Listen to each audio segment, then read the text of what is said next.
சட்டமன்ற வளாகத்தில் அதிமுக சட்டமன்ற உறுப்பினர் தளவாய் சுந்தரம் செய்தியாளர்களை சந்தித்து வருகிறார். அதன் நேரடி காட்சிகளை தற்போது பார்க்கலாம். அனைத்து இந்திய அண்ணா திராவிட முன்னேற்ற கழகத்தை பொறுத்தவரையில் ஒரே நாடு ஒரு தேர்தல் சம்பந்தமாக அங்கே அமைக்கப்பட்டுள்ள கமிட்டியிடம், குறிப்பாக சென்ட்ரல் கமிட்டியிடம் நாங்கள் அனைத்து இந்திய அண்ணா திராவிட முன்னேற்ற கழக சார்பாக சில கோரிக்கைகளை வைத்திருக்கிறோம். முதல் கோரிக்கை, இது போன்ற நடைமுறை வருவதற்கு குறைந்தது 10 ஆண்டு காலம் ஆகும். அது 2024 பார்லிமெண்ட் எலெக்ஷன்னா இதை நடைமுறைப்படுத்துறதுக்கு 2034 ஆயிரும். சப்ஜெக்ட் நாங்கள் வச்ச கோரிக்கை. இந்த 10 ஆண்டு காலத்தில் 5 ஆண்டு காலம் இந்த இஎம்இ மிஷின், எலக்ட்ரானிக் ஓட்டிங் மிஷின்லாம் அந்த 5 ஆண்டு காலம் தயார் செய்வதற்காகிவிடும். அதற்கு அடுத்தால் போல் 2000 கொண்டு வரப்பட்ட அந்த அமெண்ட்மெண்ட்டு 2001 21/2/2002 ஒரு அமெண்ட்மெண்ட் கொண்டாந்தாங்க. என்னென்னா இருக்கக்கூடிய ஆர்டிக்கிள் 155, 81, 82, 170 இதெல்லாம் இப்போ ஃப்ரீஸ் பண்ணி வச்சுருக்காங்க. அதாவது அமெண்ட்மெண்ட் இந்த எலெக்ஷனில் அந்த டீலிமிட்டேஷன், சென்சஸ் கணக்கு எடுக்கணும். இந்த சென்சஸ் கணக்கு எடுக்க சமயம் அனைத்து சென்சஸ் கணக்குகளையும் அவர்கள் எடுத்து அந்த சென்சஸ் கணக்கு எடுக்கும் பொழுது தமிழ்நாட்டில் இருக்கக்கூடிய 234 தொகுதிகளும் குறையக்கூடாது. அதேபோல் 39 நாடாளுமன்ற தொகுதிகளும் குறையக்கூடாது. இது ஒரு கோரிக்கை.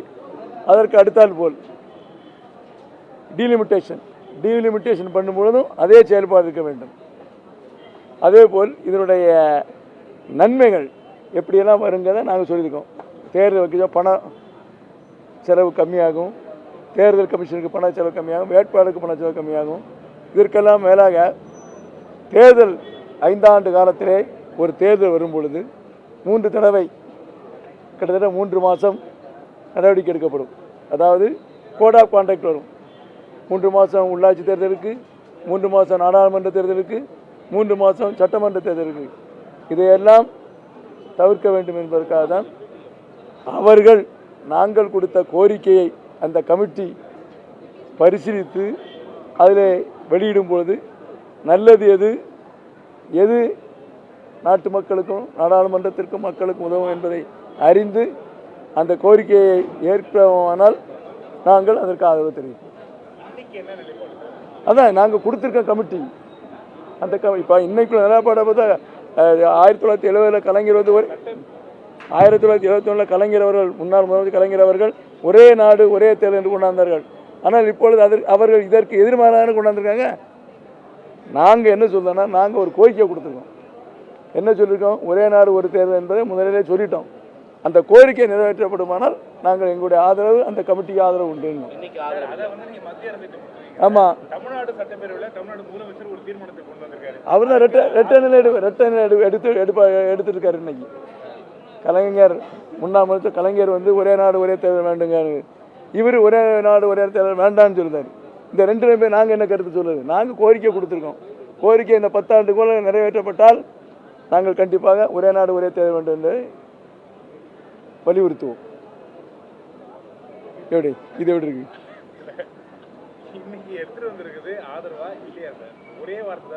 நான் தான் கேட்க, அவங்க நிலை, நாங்களும் ஏற்கனவே ஆதரவு சொல்லியிருக்கோம். நாங்கள்